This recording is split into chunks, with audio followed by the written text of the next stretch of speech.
I'm here to answer one of the age-old, all-important questions, even more important than what is reality? What is life? Do we have free will? Okay, maybe I over-exaggerated a little bit, but since you already read the title, you already know I'm going to answer the question, what's the difference between trading and investing? Before we start, I'm still not a financial professional. Don't take anything I say in this video as financial advice. I'm just here to educate and hopefully entertain. Also, if anything in this video doesn't make sense, comment down below and I'll make a video about it. First off, I want to give some real-world personal examples showing the difference. This is an investment and a trade that I personally made, so comment down below if you want me to make more videos about how I personally invest or trade. An example of an investment I really like is J&J or Johnson & Johnson. They're a really great healthcare company that's been around forever with a history of fantastic dividend growth and steady year-over-year growth. I bought in August of last year and have been adding more shares when it dips for no fundamental reason. I'm currently up around 11% on this position and I plan to buy and hold more in the future. An example of a recent trade I took was one I took this week on AMD on Wednesday, February 3rd. I bought 5 call options on AMD at 9:34 a.m. and sold them at 9:35 a.m. for an almost 16% profit, around $123. Both examples are viable ways to make money in the stock market, so let's break down more of the differences between the two. Firstly, with the boring definitions, trading according to Google means the action of engaging in trade. Well, that wasn't super helpful now, was it? In fact, it was quite useless. Anyway,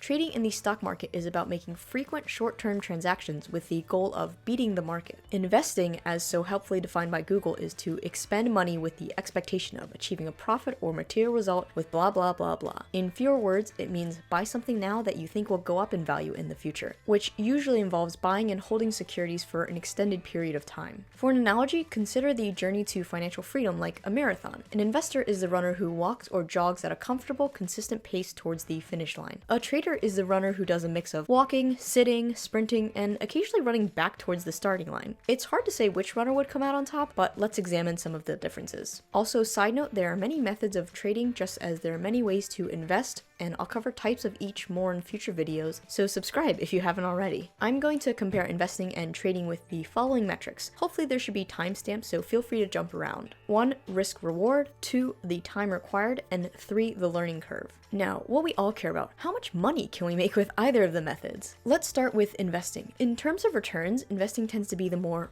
boring one. This isn't to say the returns can't be great. In fact, for the last century, the average stock market return is around 10% per year. Take that high interest rate savings account. To put that into perspective, if you invest $100 a month into the stock market with an annual return of 10% a year, after 30 years, that would nearly be $200,000. That's the power of compound interest and consistency. Obviously, there will be good years as well as bad, and if the entire American or global economy collapses, it would be a different story, but I like to believe that such an event is highly unlikely, and something like those returns would be reasonable. Bumping that to $200 a month would give you a return of almost $400,000. $100 a month in the grand scheme of things may not seem like a lot, but that's the pure power of time in the market. Now for trading, it's much harder to say what the gains will look like. The spectrum of profitability, or lack thereof sometimes, is really large. Traders trade on short-term fluctuations in price, and this often leads to bigger wins but also bigger losses. Whereas a long-term investor may aim for 7 to 10% a year, a trader may aim to earn 5% a month, which comes out to around 80% a year. This isn't impossible, but it's very difficult, and many new traders go in and end up losing 80% in a short period of time instead. As you've probably heard many times, high risk, high reward, and it applies here. Trading inherently involves more risk,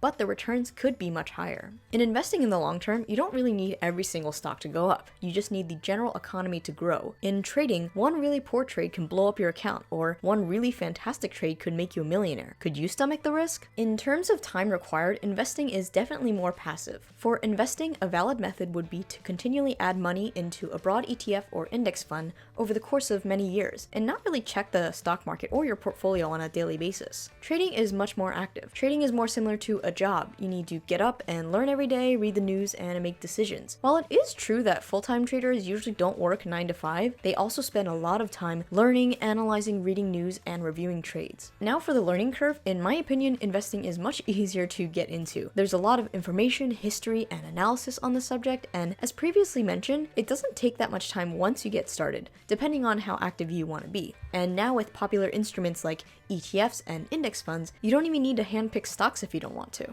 The learning curve for trading is much steeper. Additionally, there are so many people claiming to teach you the secrets to the stock market once you purchase their course, promising 1% daily gains. Excuse me, 1% a day compounded is almost 3,800% a year. If it were that easy, nobody would have a 9 to 5 and everybody would be a trader, but it doesn't work like that. There's so much to learn, including candlestick charts, technical indicators, price action, etc., that I feel like a lot of people jump in without learning first and end up losing a lot of money. I think if you're willing to put in the time, effort, and risk, trading can be a way to make money. Though I personally would never do this full time. I trade with a relatively small percentage of my portfolio and use these profits to buy more long-term holdings. To close out this video, I want to give an example of both a win and a loss from trading to remind you that you can just as easily, if not more easily, lose money when trading. On January 15th, I took a trade on Tesla, betting the price would go down by buying 3 put options around 10:05 a.m. and selling them around 10:10 a.m. for just around 20% or $610 profit. That may sound great, and those types of trades can definitely make your day, but you can just as quickly lose money trading. For example, on February 1st, I bought 3 call options on Tesla at 10:41 a.m. and sold them at 10:42 a.m., just as quickly losing almost 3% or almost $100 on that trade. Anyway, I hope I was able to point out some of the many differences between trading and investing. If you'd like to know more about a specific part of either, comment down below. And also, we're at 250 subscribers. Thank you guys so much. You guys are amazing, and I'll see you soon. Peace.